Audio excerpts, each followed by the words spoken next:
Last game of the year, we head to the top of the third inning, and we're pleased to be joined now by David Stearns, Brewers general manager. And thanks for coming on with us. My pleasure. Can you believe we've arrived at 162 here? It's been a fast season. They always go by really fast. This one certainly seems like it's flown by.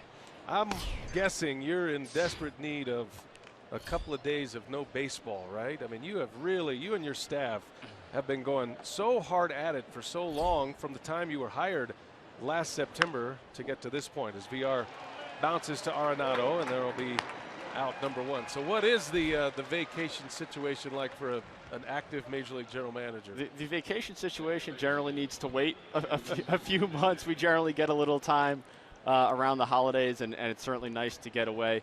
But the offseason starts for us tomorrow, and we get back to work tomorrow to evaluate what has happened this year, what we like, what we didn't like, and how we can improve going forward.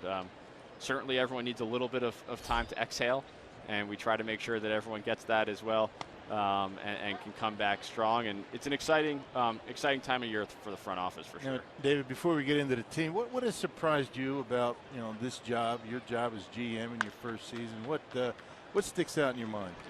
I think the most surprising aspect, which frankly some people had counseled me on prior to getting the job, is how much time you spend in this position on non-baseball matters. You spend a lot of time with whether it's media, which I of course love you guys, we're not media, by the way. You just lobbed the greatest insult to him you could possibly offer. No, go ahead. Or other capacities of the job, season ticket holders, sponsorships, and that's a big component of this job, and it's an important component of this job.